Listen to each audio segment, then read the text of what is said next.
Bharatiya Janata party को आपका निरंतर साथ मिलता है। आप ही के माध्यम से जनता और सरकार तक हमारी आवाज पहुंचती है, जिसके द्वारा जनता के अहम मुद्दों को हम सामने लाते हैं। मैं दरख्वास्त करूंगा, मेरे साथ में है पूर्व में एमएलसी बड़े भाई गिरधारी लाल रैना जी, जो प्रदेश में प्रवक्ता हैं, उनके साथ में बैठे हैं तिलक राज गुप्ता जी, जो हमारे कार्यालय सचिव हैं। गिरधारी लाल रैना जी आपके सामने आज कुछ अहम बिंदु रखेंगे। गिरधारी लाल जी, बहुत बहुत धन्यवाद डॉक्टर साहब, तिलक जी का भी धन्यवाद और आप सब मित्रों का भी बहुत बहुत धन्यवाद। आज जिस मुद्दे पर हम चर्चा करना चाहते हैं वो बहुत ही इंपॉर्टेंट है और जम्मू कश्मीर की इज्जत के साथ भी जुड़ा हुआ मसला है। इस प्रकार का एक इश्यू है। आप सब लोगों ने समाचार सुना होगा कि अभी हमारे यहाँ उत्तराखंड में नेशनल स्पोर्ट गेम्स चल रही है। उसमें कहा जाता है कि स्पोर्ट्स हिस्ट्री में पहली बार ऐसा हुआ कि किसी यूटी या किसी स्टेट के शेफ द मिशन यानी जो हेड थे यहां से बनाए गए उनको निकाला गया। सरकार इस पर चुप है क्योंकि स्पोर्ट्स बॉडी में जो दो धड़े हैं आपस में, वो आपस में लड़ रहे हैं, वो एक दूसरे के ऊपर कीचड़ उछाल रहे हैं। सरकार चुप है। हमारा प्रश्न सरकार से है कि क्या ये वास्तविकता है, क्योंकि एक गुट कहता है कि हुआ है, एक कहता है नहीं हुआ है। क्या ये सच है कि आपने जिनको मुखिया बनाकर भेजा था, क्या उनको उत्तराखंड की स्पोर्ट्स अथॉरिटी जो नेशनल गेम्स ऑर्गेनाइज कर रही है, क्या उन्होंने उनको ओस्ट किया? क्या उन्होंने वापस निकालकर उनके डिप्टी को उनकी जगह पर अपॉइंट किया? क्या ये सही है? ये सरकार को बताना चाहिए, मुख्यमंत्री साहब को, उनके स्पोर्ट्स मंत्री को बताना चाहिए।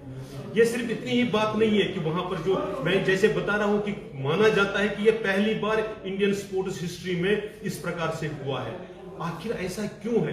क्यों होता है कि जब नेशनल कॉन्फ्रेंस आती है तो भाई भतीजावाद ही चलता है, नॉन प्रोफेशनल्स को स्पोर्ट्स के उसमें आगे किया जाता है और उनको लीड करने के लिए कहा जाता है। ये सिर्फ यहीं तक बात नहीं है। अगर आप देखेंगे तो जो स्पोर्ट्स एडमिनिस्ट्रेशन में है उसमें और कितने ही इश्यू हैं, चाहे वो जो फंड्स आए हैं उनके पैसा कैसे खर्च किया उसको अगर हम देखते हैं, जो कोचेस हैं वो सिलेक्टिव प्लेसेस पर ही रखे गए हैं। वो सब जगह जहां टैलेंट है, टैलेंट को हंट करके उनको आगे लाने के लिए जिस प्रकार के कोचेस का रोल होना चाहिए उसमें दिक्कत आ रही है।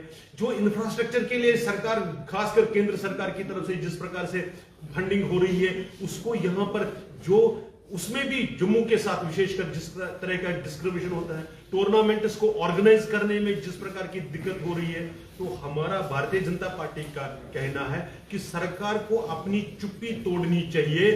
क्या पेरेंट्स और हम सब लोगों की चिंता है कि क्या हमारे बच्चे सेफ है?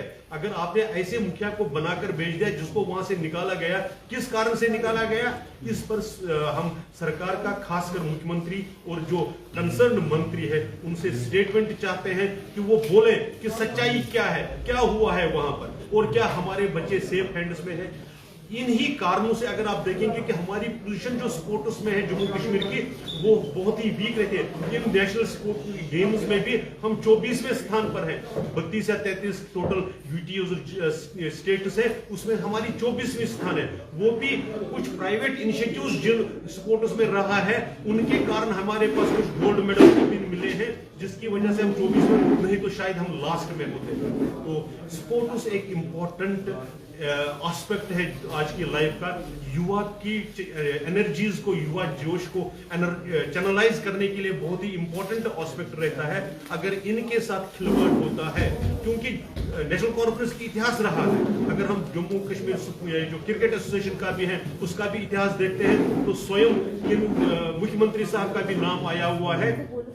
इस प्रकार से इस इंपॉर्टेंट विषय की तरफ हम आपका ध्यान खींचना चाहते हैं, क्योंकि पिछले कई दिनों से यह समाचार पत्रों में छपता रहा है।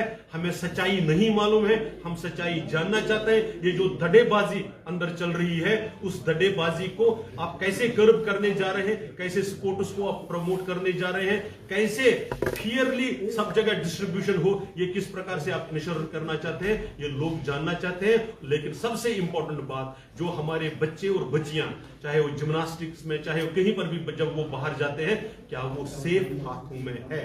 ये बहुत प्रश्न है। इस विषय से आपके सामने आज रखना चाहते थे। आपका बहुत बहुत धन्यवाद। कोई प्रश्न होगा तो